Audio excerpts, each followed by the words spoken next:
Parece que me las arreglé bastante bien para traer esta segunda parte en pocos días, a pesar de tener que huir del país por algunos problemitas con ciertas agencias de inteligencia. Así que continuemos analizando este iceberg lleno de misterios sin resolver.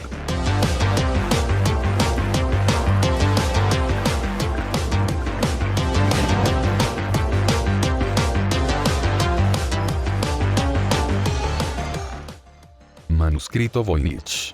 Hoy empezamos de manera tranquila ya que se trata de un libro muy misterioso, ya que contiene muchas cosas desconocidas, además de estar escrito con un alfabeto sin identificar y en un idioma incomprensible. Por los análisis se determinó que fue escrito a principio del año 1400, y actualmente está incompleto ya que solo se tienen 240 páginas. La mayoría de estas páginas están ilustradas, aunque se ha llegado a teorizar que las ilustraciones hayan sido agregadas para despistar al descifrador, y que no guarden relación entre sí. Hay 6 secciones, como la de botánica con diferentes ilustraciones de plantas muy exóticas y raras de las cuales no se tiene conocimiento. O secciones astronómicas y cosmológicas, así como de biología y farmacéutica. Algunas hipótesis dicen que podría ser una especie de taquigrafía griega, o un cifrado del latín muy abreviado, incluso que podría ser algún dialecto náhuatl. Cosa rara ya que se cree que el manuscrito tiene su origen en Alemania o Italia. Otras especulaciones es que se trata de un engaño, siendo solo un libro con dibujitos sin sentido. Así que sería como un troleo pero a niveles históricos. También hay personas que creen que fue escrito por alguien que viajó a una tierra lejana, ya fuese el centro de la tierra e inclusive otra realidad, donde aprendió esa extraña lengua y regresó para compartir sus conocimientos. O algo más realista es que lo haya escrito alguien con demasiado tiempo libre y que se aburría mucho. Mujer de Isdal. Así se le conoce al cuerpo sin identificar de una mujer encontrado en Noruega en 1970. En un principio la policía calificó el caso como un suicidio, al parecer más que nada como una forma de hacer menos papeleo. Ya que los hechos han provocado diversas especulaciones y más investigaciones. Fue en una tarde cuando un hombre con sus 2 hijas hacían senderismo por una zona a la que también se le conoce como Valle de la Muerte, ya que fue lugar de muchos suicidios en la Edad Media, y a tiempos recientes por accidentes de senderismo. Cuando una de las niñas encontró el cuerpo calcinado entre unas rocas, por lo que la familia fue a la policía. Tras diversas investigaciones, en el lugar se encontraron varias cosas, e incluso 2 maletas propiedad de la mujer. Se determinó que la mujer había sido envenenada, además de que había hecho varios viajes en los últimos días.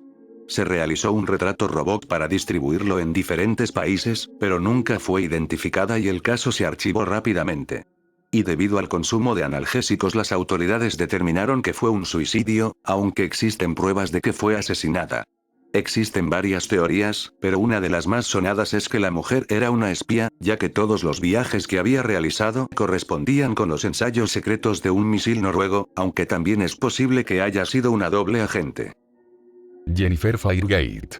Este caso tiene bastante relación con la mujer de Isdal, ya que en 1995 de igual forma en Noruega, una mujer se registró con ese nombre en un lujoso hotel, para que 3 días después se escuchara un disparo en su habitación, por lo que los empleados fueron rápidamente para encontrar a la mujer en la cama con el arma en la mano y un disparo en la cabeza. De primera las autoridades lo clasificaron como un suicidio, pero había cosas que no encajaban. Lo primero era que el nombre de Jennifer Fairgate y todos los demás datos como su fecha de nacimiento y dirección eran falsos, además de que no se encontraron objetos cotidianos como cepillo de dientes o maquillaje, y por si fuera poco, como sucedió con otro caso de un hombre encontrado en las vías del tren, todas las etiquetas de su ropa habían sido arrancadas. Y también se obtuvieron sus huellas, pero no se encontró nada en la extensa base de datos de la Interpol. Por lo que se comenzaba a creer que la mujer se trataba de una espía o una asesina a sueldo. Y de ser así la agencia para la que trabajaba pudo haberle pagado una indemnización a la familia a cambio de no hablar, y por eso no haya sido identificada. Tras el análisis de ADN se descubrió que la mujer era europea, y aunque se registró con la edad de 21 años, en realidad tenía más de 30. Y la cosa no sería más rara, de no ser porque la mujer tenía el arma agarrada de manera invertida, por lo que tuvo que haberse disparado con el pulgar. Además de que días antes de su llegada, la mujer llamó al hotel para retrasar su estadía, y que ahora serían 2 personas. También se descubrió que alguien había ocupado la ducha, y que se llevaron algunos objetos suyos, más concretamente un par de zapatos. También se encontró una botella de loción masculina, pero es posible que haya sido una mujer quien la acompañaba ya que la tarjeta estaba a nombre de Jennifer y Lois Firegate. Por lo que a día de hoy aún no hay respuestas de qué fue lo que sucedió, y el panorama se vuelve complicado. Creo que me extendí mucho con este punto, pero la verdad es uno de los misterios que más me han interesado hasta ahora, sobre todo porque nos revelaría la existencia de un bajo mundo de espías, como lo hemos visto en diversas películas, o inclusive un mundo de asesinos como se ve en John Wick.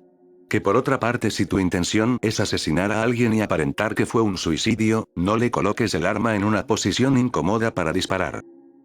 El incidente de Max Headroom. El incidente de Maximiliano Cabeza Habitación, que fue una interrupción de señal televisiva en Chicago en 1987.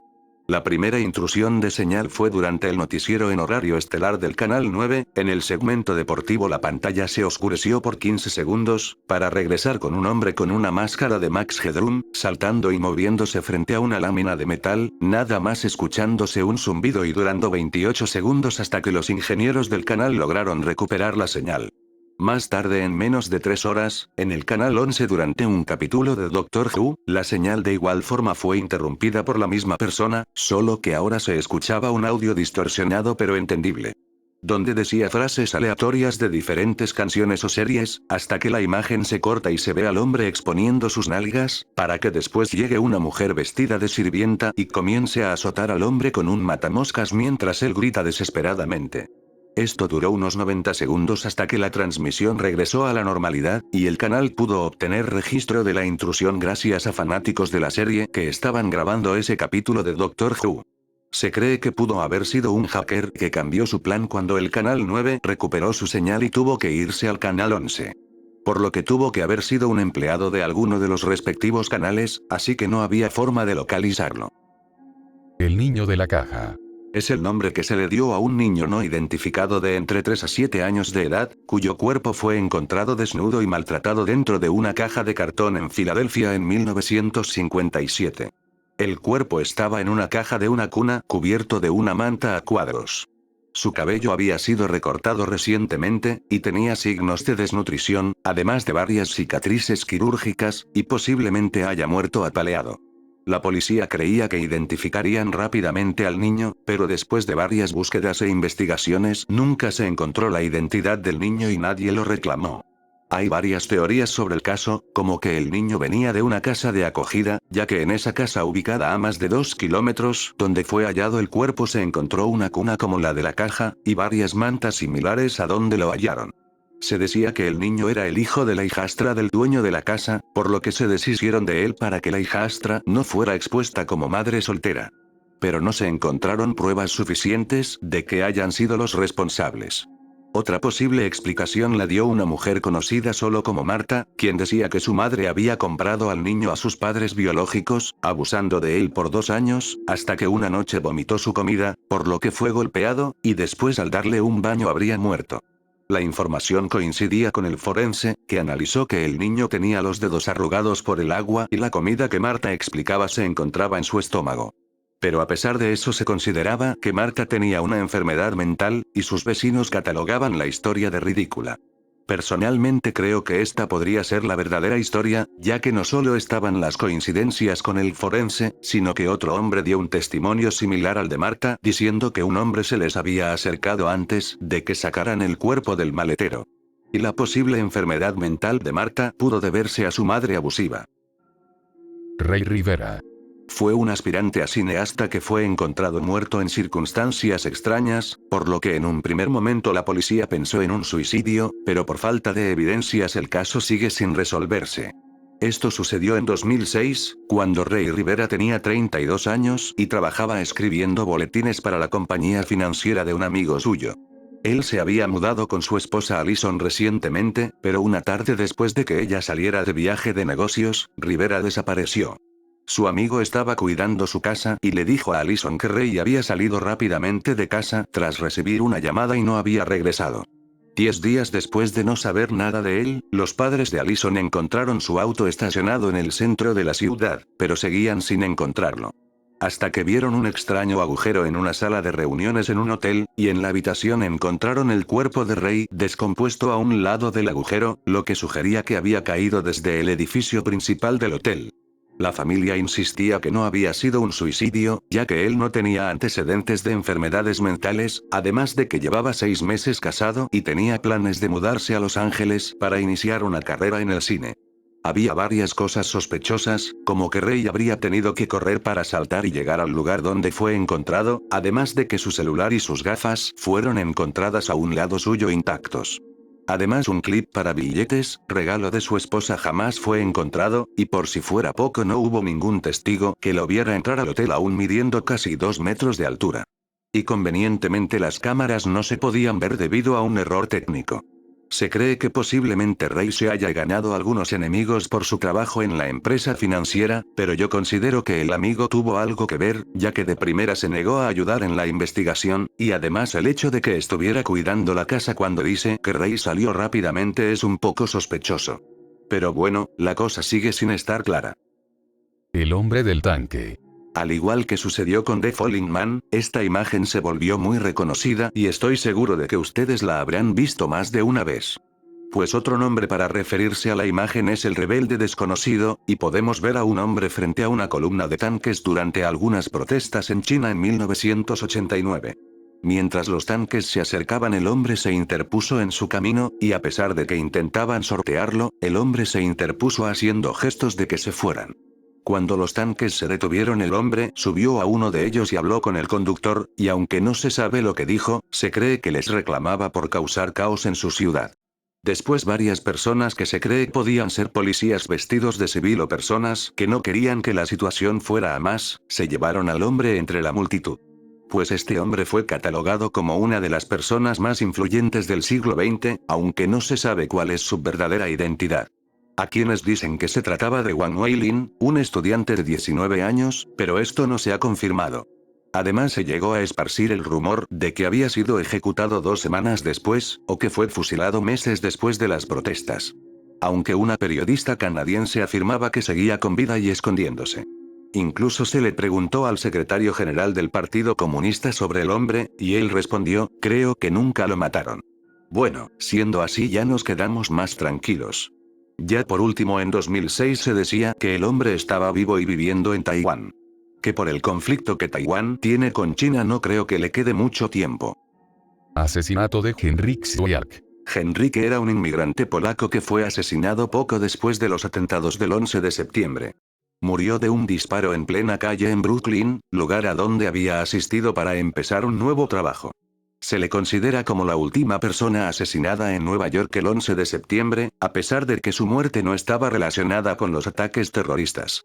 Fue casi a la medianoche cuando varias personas escucharon una discusión, para después oír un disparo, el cual Henryk recibió en el pulmón, quedando herido mortalmente y pidiendo ayuda, pero nadie acudió a su llamado por el miedo a raíz del disparo. Debido a los ataques, la policía no pudo disponer de todos sus recursos para la investigación, por lo que se perdieron muchas pruebas. Y debido a que se encontraron $75 en su billetera, se descartó un posible asalto, por lo que se piensa que alguien lo confundió con un terrorista implicado en los ataques, ya que vestía ropa militar, tenía un acento extranjero y no dominaba bien el inglés.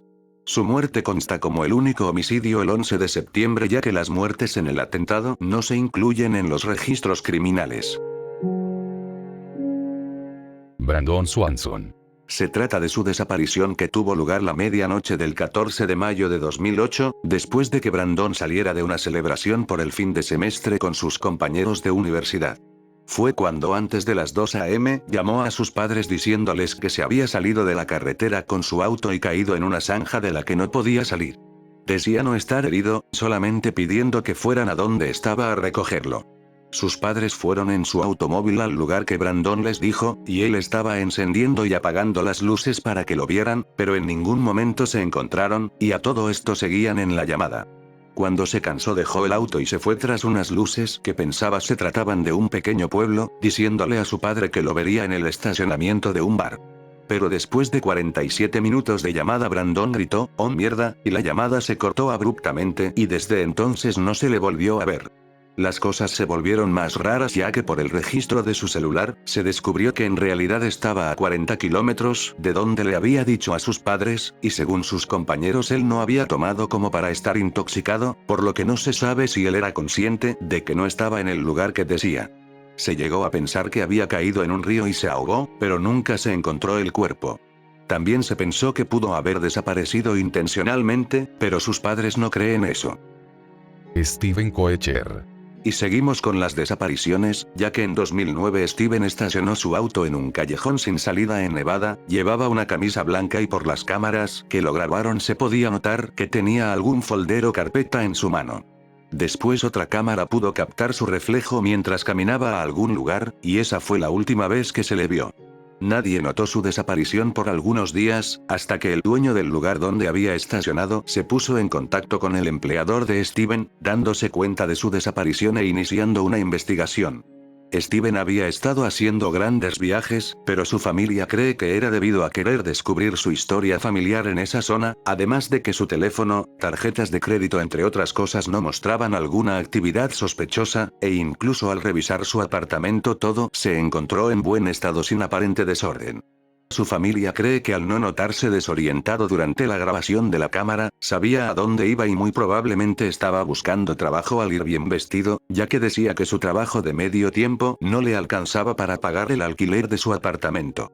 Se llegó a pensar que estaba metido en trabajos ilícitos, pero tampoco se encontraron pruebas. Aquí se mezcla la desaparición de Susan Powell, ocurrida una semana antes. Caso que tuvo más relevancia ya que se sospechaba de que su esposo la había asesinado. Pero el esposo junto con su familia afirmaban que Steven y Susan habían escapado juntos, pero de igual forma no se hallaron pruebas de esto. Madeleine McCann. En este caso se trata de la desaparición de una niña proveniente de Reino Unido, que se encontraba de vacaciones con sus padres y sus hermanos mellizos. Los padres dejaron a sus hijos durmiendo en su apartamento mientras se iban a cenar con unos amigos a un restaurante a 50 metros de distancia. Los padres vigilaban a los niños cada media hora, hasta que a las 10 de la noche la madre reportó que Madeleine estaba desaparecida. Se inició la investigación, pero jamás se llegó a descubrir qué había sucedido.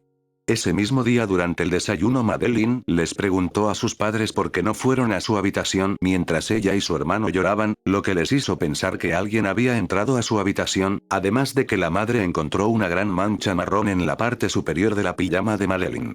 Se creía que un hombre que había sido visto llevando a un niño por la playa era el responsable, pero por falta de pruebas se le exoneró. También se llegó a creer que los padres eran los responsables, ya que encontraron rastros de sangre en la habitación, lo que indicaba que posiblemente Madeleine murió el mismo día que desapareció. Además la madre decía que al llegar a la habitación la ventana y puerta estaban completamente abiertas, pero fue negado por otro testigo que realizaba su turno. Incluso se interrogó a los amigos de los padres, pero sus testimonios se contradecían. También se encontraron restos del cuero cabelludo de la niña que indicaban que había consumido analgésicos, cosa que su abuela confirmó ya que según su condición médica requerían de medicamentos para dormir. Por lo que una hipótesis es que la madre le dio por accidente pastillas para dormir, lo que causó su muerte y que se golpeara en la habitación, por lo que se deshicieron del cuerpo y se dijo de la desaparición como cortina de humo. Una cosa un tanto rara es que los padres iniciaron una recaudación para la búsqueda de la niña que llegó a 1 millón de euros, pero fue usada para pagar una mansión donde ahora viven sus hijos mellizos. Si es que cada vez los misterios se vuelven más intrigantes. Louis Le Prince. Fue un artista e inventor francés, que es considerado por muchos historiadores como el verdadero inventor del cine, ya que realizó sus primeras imágenes en movimiento en 1888, con una escena de apenas 2 segundos. Por un momento pensé que dejaríamos de lado las desapariciones y el misterio sería descubrir si él en realidad fue el inventor del cine, pero nada más lejos de la realidad, ya que de igual forma desapareció y nunca se encontró el motivo. Ya que en 1890 subió a un tren, prometiéndole a sus amigos que regresaría para viajar a Inglaterra y después a Estados Unidos para presentar su nueva cámara. Sin embargo no se le volvió a ver, y nunca encontraron su cuerpo o su equipaje, por lo que el misterio se quedó sin resolver. Durante el trayecto del tren ningún pasajero notó algún comportamiento extraño o alguna agresión, por lo que se le catalogó como desaparecido. También hay varias teorías, como que Louis pretendía suicidarse ya que parecía estar próximo a la bancarrota, lo que sería el suicidio perfecto.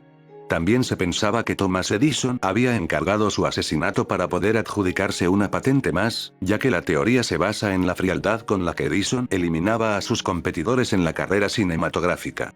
También se pensó que él era homosexual, y al considerarlo algo malo su familia organizó su desaparición, o que fue asesinado por su hermano con el fin de quedarse con toda la herencia de su madre como si de una telenovela se tratara.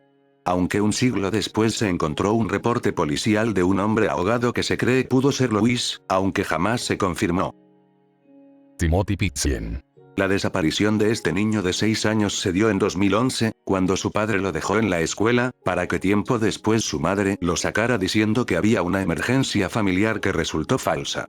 Su madre se lo llevó de viaje por 3 días, incluso llamando a su madre y cuñado, diciendo que ella y Timothy estaban a salvo y no corrían ningún peligro, aunque no se contactó con su esposo quien los intentaba localizar tras enterarse de que su hijo no estaba al momento de ir a recogerlo. Durante las llamadas se podía escuchar al niño diciendo tener hambre. En la noche por las cámaras se pudo ver a su madre sola, donde compró papel y sobres, donde en algún momento de esa noche o en la mañana ella se quitó la vida tomando una sobredosis de antihistamínicos y cortándose las muñecas y el cuello. Su cuerpo fue encontrado por una camarera junto a una nota, donde se disculpaba por el desastre que había hecho, y diciendo que Timothy nunca sería encontrado, pero que estaba a salvo con personas que lo cuidarían. Se analizó el cuchillo que la madre utilizó para suicidarse, pero solo contenía su sangre, aunque se encontró en su auto sangre del niño, pero la familia afirmaba que era debido a una hemorragia nasal que sufrió meses atrás. Un examen a su vehículo determinó que se había estacionado en una zona de pasto, posiblemente cerca de un arroyo, y tiempo después se encontró el teléfono perdido de la madre, pero no aportó ninguna prueba. En 2019 se reportó a un adolescente que deambulaba por las calles diciendo que era Timothy, pero se descubrió que era alguien más que había salido de prisión tras cumplir su condena de 14 meses. El niño de Somosierra. Sucedió en España en 1986, y la Interpol calificó la desaparición como la más extraña de Europa, ya que Juan Pedro Martínez Gómez de 10 años viajaba junto a sus padres en un camión cisterna que transportaba ácido, cuando el vehículo se estrelló en una de las curvas. Los cuerpos de sus padres se encontraron y se determinó que habían muerto al instante, pero el niño nunca fue encontrado, y se descartó que hubiera sido disuelto por el ácido. Los registros indicaban que durante el trayecto después de parar a desayunar, se realizaron 12 paradas de entre 10 y 15 segundos, lo que hace muy difícil que fuera por alguna necesidad fisiológica o una emergencia. Hasta que el vehículo comenzó a descender a 140 km por hora, lo que posiblemente provocó su volcamiento. También se encontró dentro de la cisterna un paquete de heroína, por lo que la familia decía que el padre había recibido amenazas de una mafia para transportar su mercancía, lo que puede explicar que el niño viajara con ellos al no querer dejarlo solo, pero no había pruebas suficientes de esto. Hubo testigos que afirmaban ver al niño subiendo a una furgoneta blanca antes del accidente junto con un hombre de mediana edad y una anciana. Además de que un año después el dueño de una autoescuela afirmaba que una anciana ciega junto con un niño muy parecido a Juan Pedro le preguntaron por la embajada estadounidense. Por lo que la familia estaba convencida de que el niño fue raptado antes del accidente, y que la velocidad del vehículo se debería a posiblemente ir tras quienes se lo llevaron. Boeing 727 de Angola. Por lo menos aquí nos alejamos de las desapariciones de personas y nos centramos solo en la desaparición de un avión, que a diferencia del vuelo de Malaysia Airlines, este desapareció debido a que fue robado. Fue un avión operado por American Airlines por 25 años, para después ser inmovilizado en un aeropuerto de Angola, donde permaneció por 14 meses acumulando más de 4 millones en deudas de tasas aeroportuarias. Y en mayo de 2003, antes de la puesta de sol, 2 hombres ingresaron a la aeronave, uno de ellos era un piloto ingeniero estadounidense, y otro mecánico contratado por el Congo, y como ninguno estaba certificado para volar un Boeing 727, necesitaban de un miembro adicional para pilotar la nave. Un empleado afirmaba solo ver a una persona a bordo del avión, pero otros funcionarios declararon que eran 2. La aeronave comenzó a moverse entrando en una pista sin autorización, por lo que la torre de control intentó ponerse en contacto pero no recibieron respuesta. El avión despegó sin luces hacia el océano Atlántico para desaparecer. Por el combustible que tenía el avión en ese momento, tendría una autonomía de 2.400 kilómetros, y desde entonces no se volvió a encontrar el avión ni los dos hombres, tampoco hallando sus restos en tierra ni en el mar. Se cree que el robo se debió a un fraude provocado por una disputa empresarial o una estafa. Parece que los aviones Boeing tienen una muy preocupante obsesión por desaparecer sin dejar rastro. Dr. Jacobo Grinberg. Se trata de un neurofisiólogo y psicólogo mexicano que se dedicó a estudiar el chamanismo mexicano, la parapsicología, meditación y telepatía, como si quisiera convertirse en algún Pokémon de tipo psíquico, como le sucedía a algunos niños con poderes extrasensoriales. Pues utilizaba el método científico en estudios sobre chamanismo, intentando combinar su trabajo profesional con el objetivo de entender el mundo mágico. Él planteó la teoría sintérgica, que propone que existe un continuo espacio de energía y que una persona común solo puede captar una pequeña parte de esta, lo que sería el proceso de lo que todo mundo entiende como realidad. Pues desde diciembre de 1994 desapareció, ya que su familia le organizó una fiesta de cumpleaños a la que no asistió, pero como era común que realizara viajes de último momento o no contestara su teléfono por días, en un principio la desaparición no se le hizo extraña a su familia. Pero desde entonces nunca se le volvió a ver. Para este caso existen varias teorías, pero la que tiene más fuerza es que el doctor fue desaparecido por alguien que estaba en contra de sus investigaciones sobre el mundo paranormal. Ya lo he mencionado varias veces, pero personalmente no creo en mundos mágicos y fantasiosos y habilidades paranormales, pero puede que alguien muy paranoico creyera en estas cosas y decidiera desaparecer al doctor Jacobo para que no continuara con sus investigaciones. O puede que todo eso del chamanismo y telepatía sea real y el gobierno lo haya asesinado para que no revelara la verdad. O inclusive que se haya encontrado con fuerzas más allá de nuestro entendimiento que causaron su desaparición. Aunque personalmente creo que un día se despertó convertido en un cadáver, y desapareció debido al intercambio que tuvo que hacer para evolucionar al Pokémon de las cucharitas.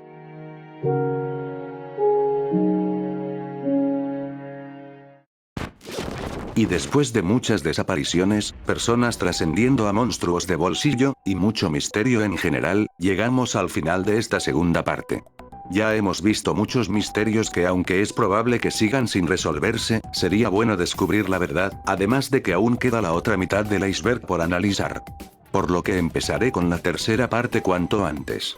Así que si pude entretenerlos aunque sea un momento, me haría muy feliz que dejaran su like, una suscripción en caso de no estarlo ya, y también pueden compartir el video. Y debo informarles que acabo de descubrir una sociedad secreta de espías y asesinos a sueldo, por lo que si me disculpan debo ir a revelar mi descubrimiento. Qué raro, juraría que hace un momento no tenía un punto rojo en la frente. Oigan, ¿quiénes son ustedes? Oh mierda.